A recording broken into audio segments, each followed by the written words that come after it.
Welcome to another episode of the Sit Down Network. I'm your host, Icon, and today we got none other than Purple Passion, the woman with the voice. Purple Passion, how you feeling? I'm doing good, and yourself? I'm doing pretty good. We blessed to be alive and things of that nature, and we got to take note of that.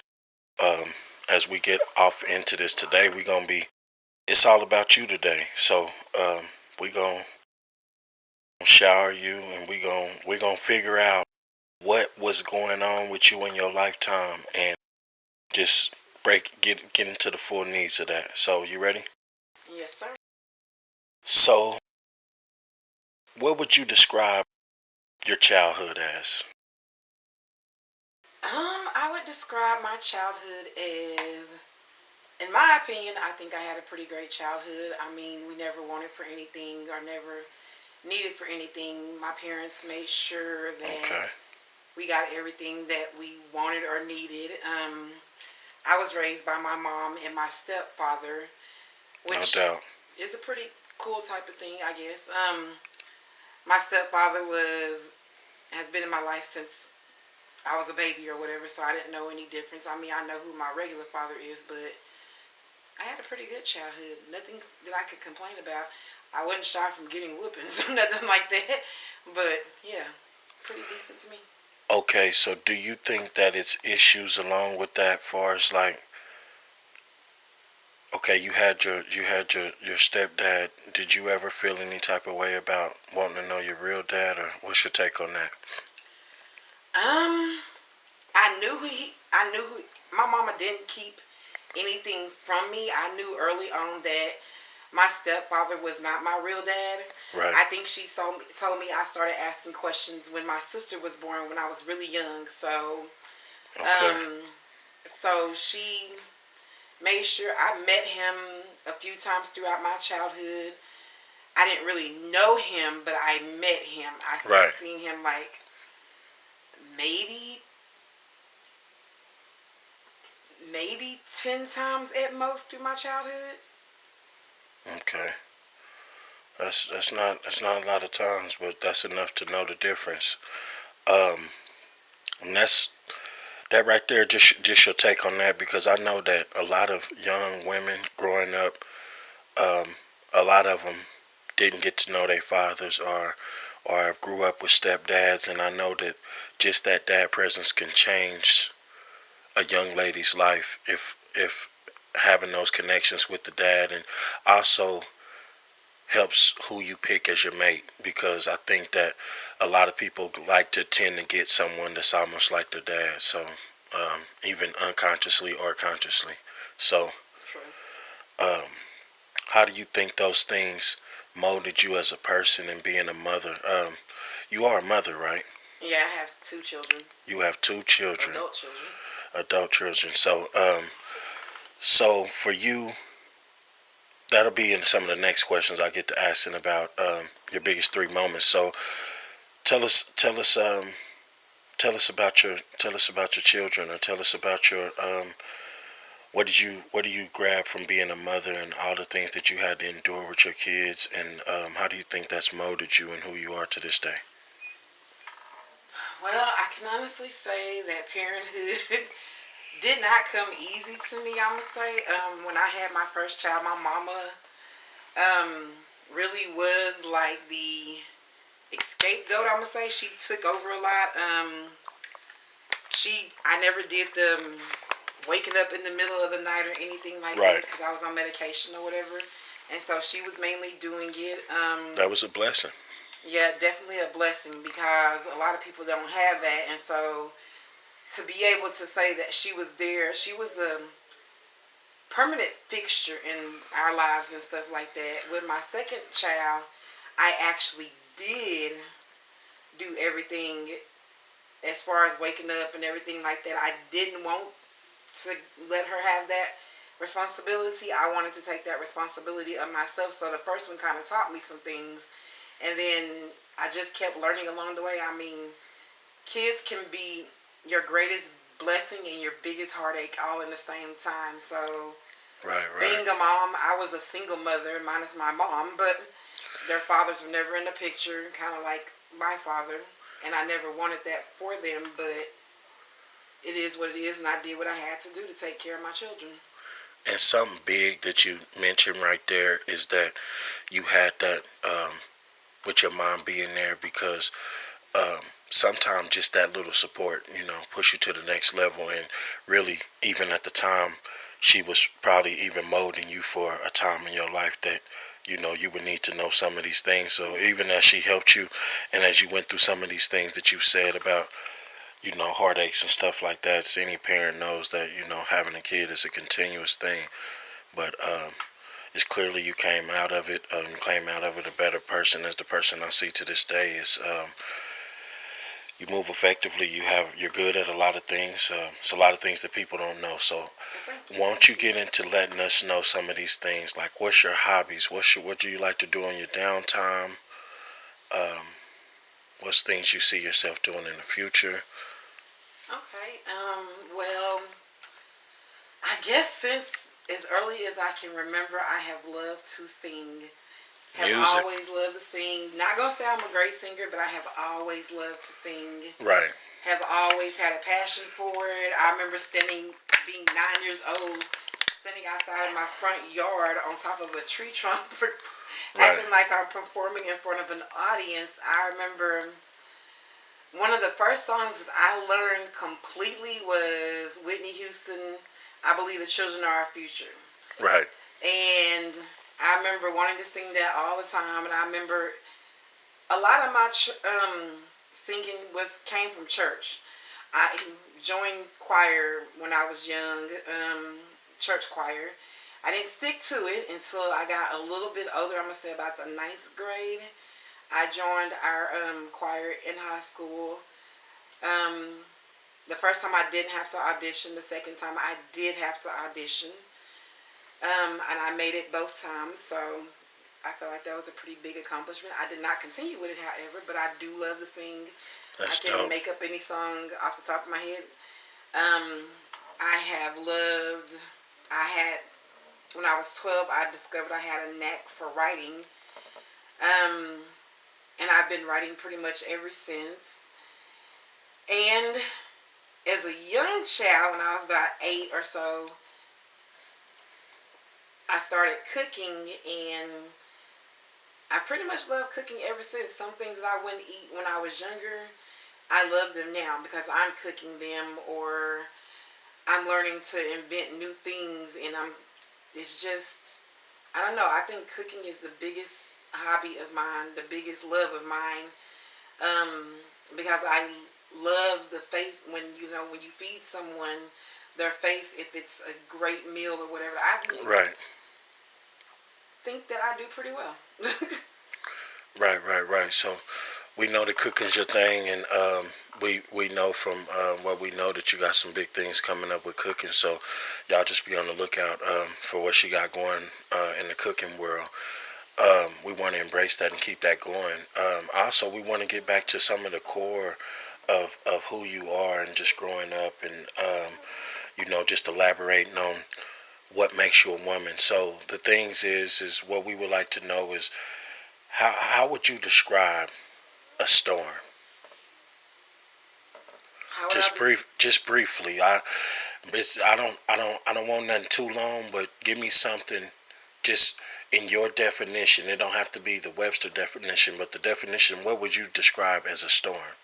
Like a life storm, or Yeah. basically, I guess just a storm. In my definition, would be a trial. It's something that you go through. It's may get you down for just a moment, but you come through it. Like with any storm, you come through it, and you definitely just brace yourself in the moment and continue to go forward. That's very good. The dictionary reference of storm is a violent disturbance and an catastrophe or storm wind, unusual rain, thunder, lightning, or snow. So they basically reference it as all bad things to do with storm, raining, stuff like that, basically to make that, to cut that down.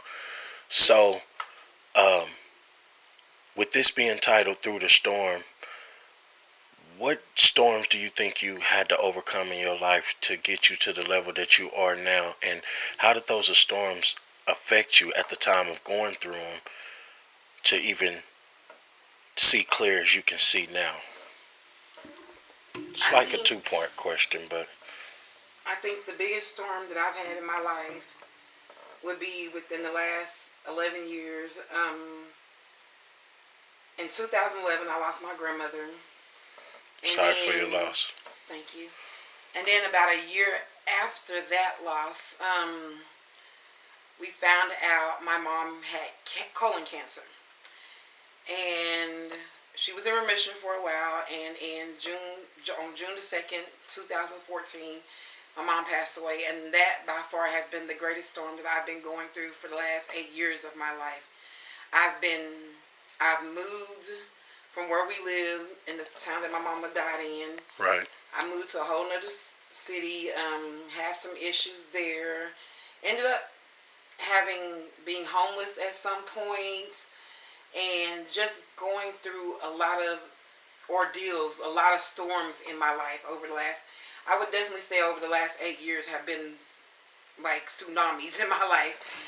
Things I did not think that I would get through. I mean, with just the death of my mom was a hurricane for me, and so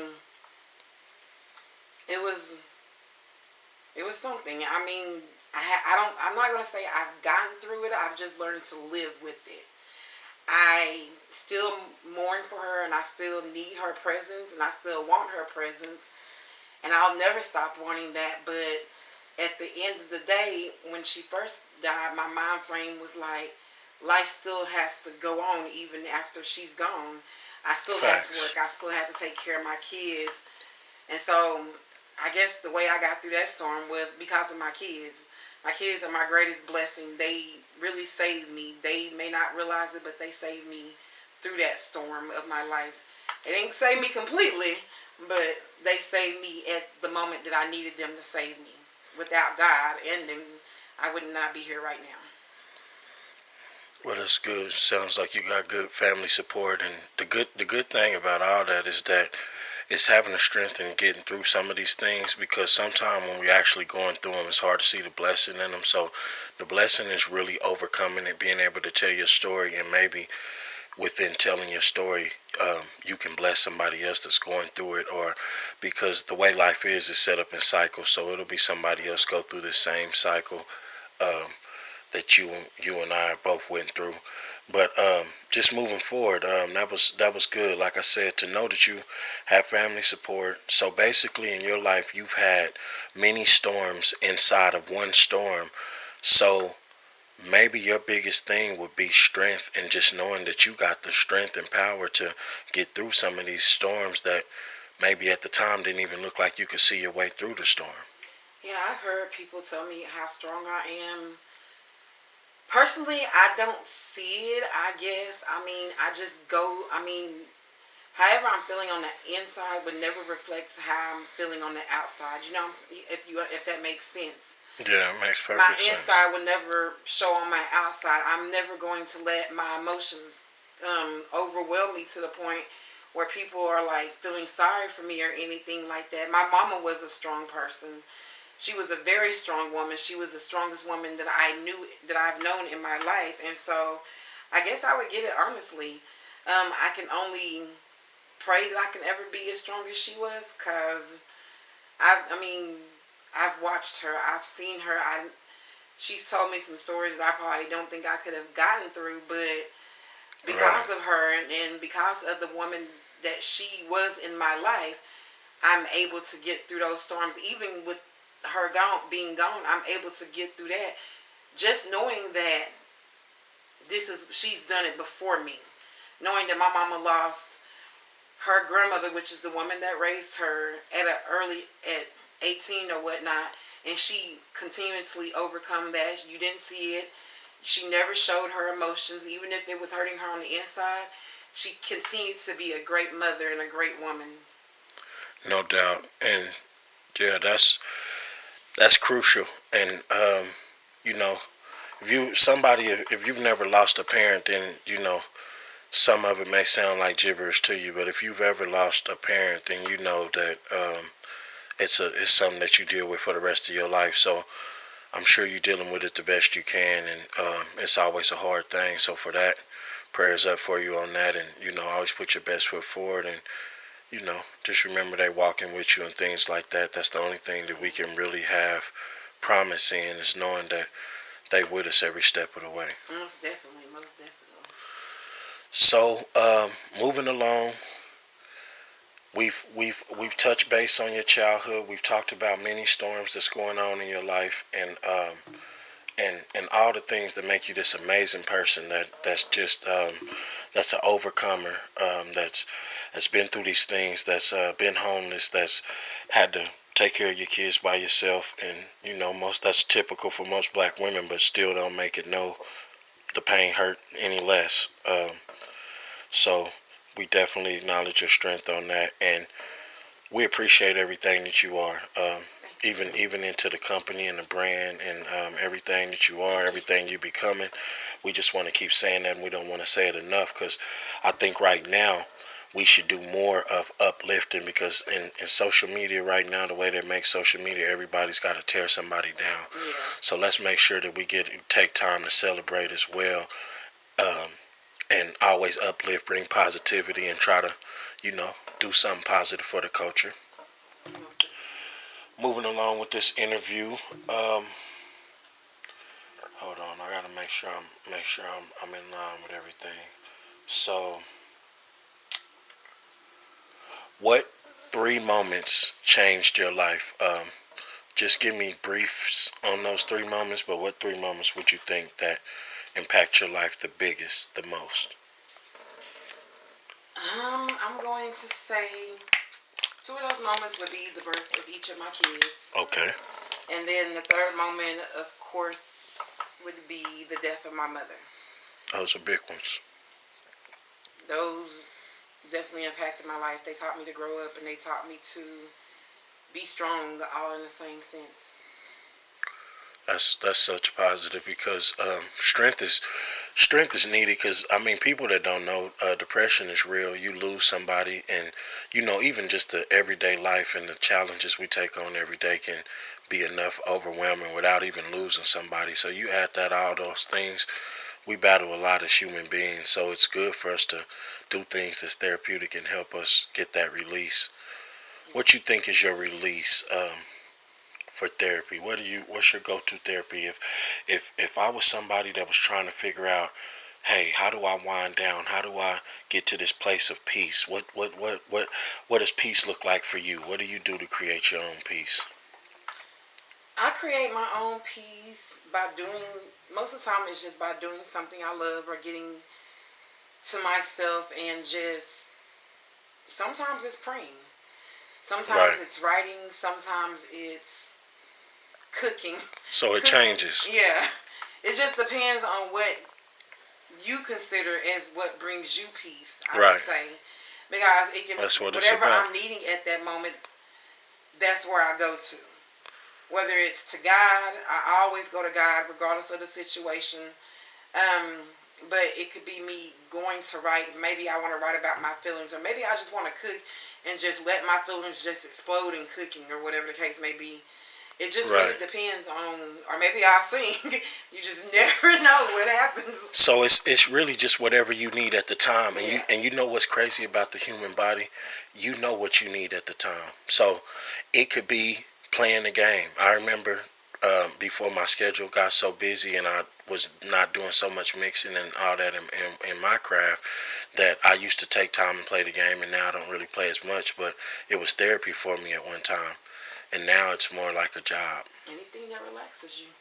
Yeah. So finding those things is very good and therapeutic, very good for the soul, very good for healing.